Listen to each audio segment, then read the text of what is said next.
that's right. I want you to stay tonight. I want you to stay tonight. I want you to stay and love me the way you always used to. That's right. I want you to stay tonight.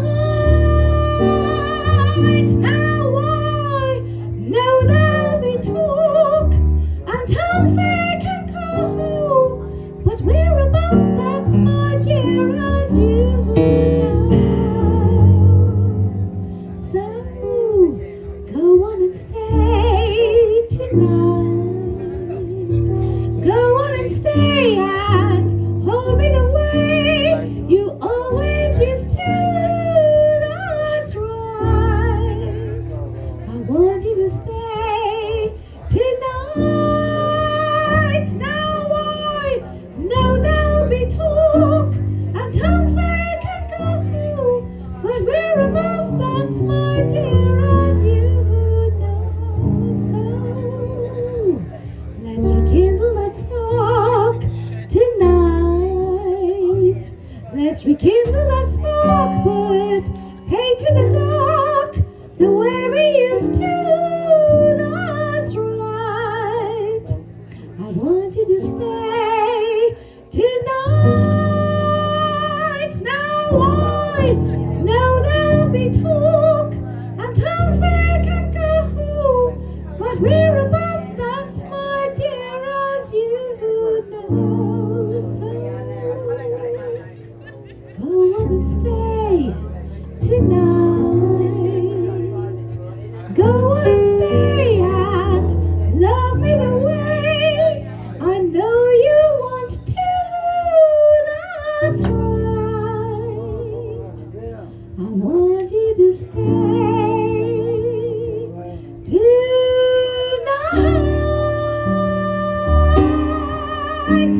Go on, stay.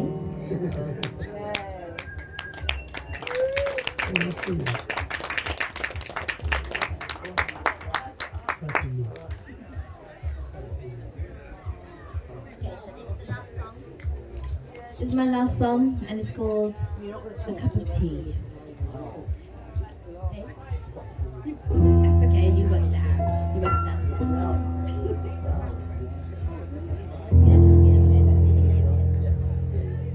Okay, so yeah, this one's called A Cup of Tea. It was written in my friend's garden, and it was just about the sheer pleasure of being able to sit down and have a cup of tea and not having anything else interfering, no phone calls, no emails, and I could just sit down and have a cup of tea till it was hot right to the bottom, and to be able to sit out in the nature, listen to the birds, listen to the water sunshine. And it also reminds me that there's so many people who don't get to see the sun, who don't get to see nature, locked up in prisons, locked up in care homes, residential homes, and lots of people who are in such slavery that they don't get time. They're working from morning till night, and the few hours they've got left, they just crash and sleep, and they don't know how to, and they don't have time to enjoy just the sheer pleasure and the leisure of what we're doing here, just being able to be part of the land, to be able to sit in peace, to enjoy some music, to enjoy company, to have time for thought. When you don't have time to think, how do you hold power to account? How do you speak power to truth? When you truth to power, when you don't even have time to think. No, when people are eating and drinking on the go, they don't even have time to sit and think about the food they're eating. So this one is for everyone, and to remind us that we need to help ourselves and each other and all the planet to have what nature intended, for us to thrive, to live and thrive, not just to try to exist, but just to survive.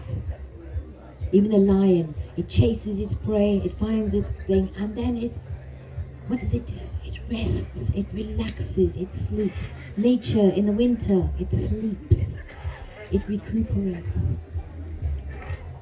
we need time to do that too. So let's be that change so that we can make sure everyone has peace, security, leisure, pleasure. These are all, they're not luxuries. They're part and parcel of life. And without them, we are dying and we're allowing our planet to die. So here's to a cup of tea and to all the people who pick the tea leaves and to be able to give us tea. And if you're not a tea drinker, the berries, the whatever else that you're drinking, the coffee, it's people who are actually physically picking those things for us to eat and drink. So let's have a heart full of gratitude for all of them and for all of life. So, a cup of tea. Is that okay with you? A cup of tea in your garden with birdsong filling the air. A cup of tea in your garden with the sun shining gold in your hair. Oh, I love my tea in your garden. There really is nothing so grand as teaing with you in your garden with a cup of tea in my hand. And who'd have thought when I met you that I'd be sat here today? And who'd have predicted when I met you that I'd be singing away with a hot cup of tea in your garden with milkmaids milling around? A hot cup of tea in your garden is the best pastime that I've found. And way back then when you met me, I really couldn't have planned that I'd be sitting in your garden with a cup of tea in my hand. And who'd have thought when I met you that I'd be sat here today? And who'd have predicted when I met you that I'd be singing away with a hot cup of tea in your garden with milkmaids milling around? A hot cup of tea in your garden is the best pastime that I've found. And way back then when you met me, I really couldn't have planned that I'd be sitting in your garden with a cup of tea in my hand, that I'd be singing in your garden with a cup of tea in my hand, that I'd be in heaven in your garden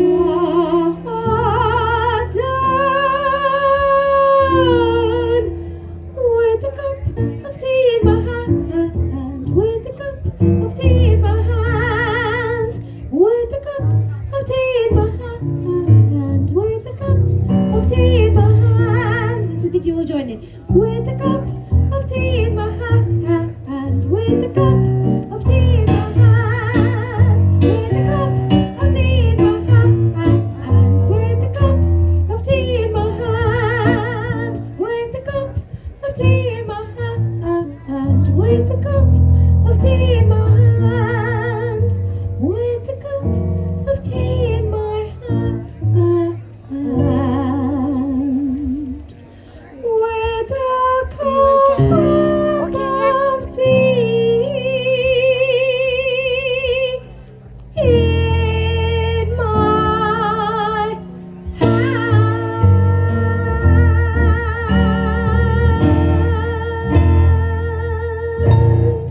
I've got one last message for you.